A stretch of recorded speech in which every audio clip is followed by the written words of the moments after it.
Do you have a service dog or a pet dog that you take out in public? Today, I'm going to show you how to teach your dog an important position that's going to keep your dog safe, especially in crowded or tight spaces. This position is the close position, where the dog goes from heel position. Nice. Nice. Okay, so the first thing I want to say is I like that she said a service dog or a pet dog, meaning you can do this with any type of dog. It does not have to be a service dog. It could be any kind of dog. It could just be your little chihuahua if you wanted it to be. Okay? This is I know what she's already going to do because I know these techniques. I like the little spinning circle thing. For me, I didn't do that, but what I just saw. I like what I saw it. But these techniques are really easy to do at home, and it's all positive reinforcement. So she's going to get into a little bit about how you do it, but I'm also going to sort of piggyback off what she says. So let's keep it going. Or in front of you and spins until he ends up seated between your legs. This position is essential for public transit like buses or riding in crowded elevators. Having your dog positioned between your legs, especially in a sit or a stand, can help protect them from getting stepped on. Having them between your legs. Not only that, but it can also help to protect you. I taught a dog to go right in, like walking between my legs when I said support, to do like emotional support dog work. So this is also a great technique for emotional support dog. Mostly because when they're seating right in between your legs like that, it's kind of comforting to just like touch their head while you're waiting in line or waiting at the airport or whatever it is you're doing. You just pet them, and it's really comforting to do that while they're so close to your person. Also, having them so close to your person like that is a great way to keep them in check, right? So if you're dealing, like she said, if you have a pet, right? So if you're dealing with a dog that maybe you're having a hard time getting their focus, this is a great way to get their focus right back on you. And they're nice and calm and they're seated, and it's brilliant. I love these techniques. I also want to point out this dog. It looks like this dog is on, that's a service dog vest. But just a flat collar. That looks like just a normal flat collar. I'm not seeing any special kind of collar. There's no e-collars here. And as you'll see, she's using treats every time. Also the way that she's holding the leash. So she does have the leash kind of folded in a figure 8, which is interesting because trainers are usually told not to do that. But I'm the kind of trainer who likes to tell people do what you feel comfortable doing.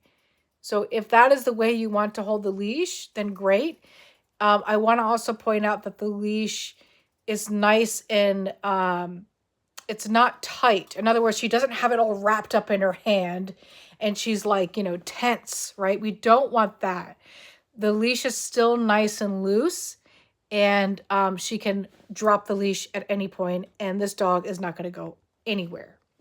Okay. Legs also means you can support them with your knees during the sudden starts and stops that sometimes happen when you're, say, riding a bus. So we're going to start in a standing position because it's a little bit easier for us to maneuver our body when we're standing, and it also gives us the opportunity to spread our legs a little bit wider for our dog to be able to get between our legs, and it's great for larger dogs. But we do want to practice this from sitting as well once they understand the concept. So we're going to start with 4 treats in our hand because we're going to break this spin move down into 4 different parts for our dog. Just a little note about treats. She has training treats, it looks like. She doesn't specify the type of treats. So it seems to work for her, so that's great. But I just want to make a quick note about the type of treats you use. If you are doing any kind of luring, don't use those stupid training treats you get at Petco that say like treats for training. They are garbage. They're garbage. Don't use those. I always recommend the smellier, the better. If you're luring, I want something I want like freaking bacon in my hand. Even get like dried chicken or maybe some cheese sticks. I want something big and smelly so that I keep their focus on the treat and they're not just sort of going someplace else. It's important also keep in mind that this dog has probably already done this a few times. So she's going to make this look easy, and it's not going to be easy the first time you do this.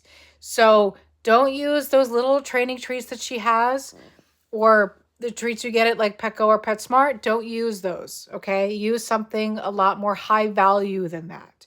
If you don't know what high value means, high value treat is simply just a treat that is a bigger payment, right? It's like it's super tasty, super smelly. It's not a freaking milk bone.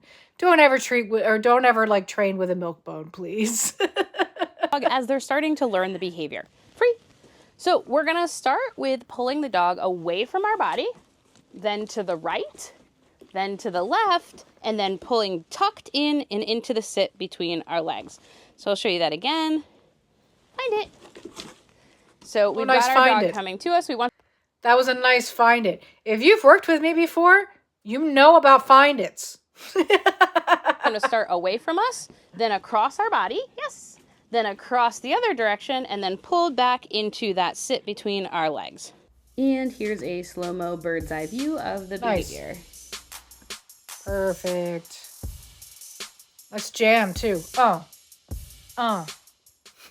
So then with 2 cookies, it looks like forward to the right, yes, across and back into the sit, yes, and reward. So now I like this little spinny thing that she does. I've never done that, but I love it and I want to try that. Usually what I have done to assume this position is actually lure them around my back. And the reason why I do that is because it offers more protection. In other words, like if I feel uncomfortable, if for ladies watching this, I'm uncomfortable, right? I am walking alone at night and there is someone behind me.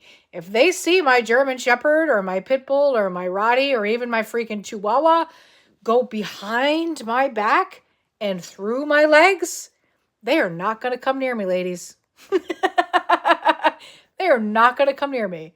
So it's a little bit more of a protective stance, I think, than this one. But this one, the spinny thing, I like it. I love it. It's a good playful vibe. Got it on 2 cookies. Now let's try it on just the 1 cookie. So we drag away, to the right, to the left, and between. Yes. If you want to practice on your right hand side, it's just a reverse of that behavior with your right hand. So dragging across, around, and between into the sit. Remember to mark and reward in that position a few times so that they want to maintain that behavior, as well as use your release word. Yes.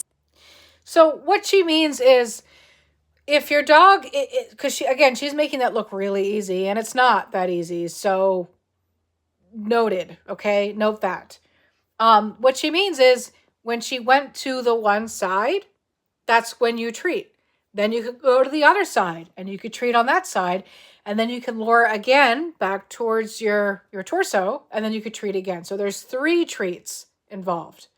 She's just doing it all one motion because she's done this a lot of times.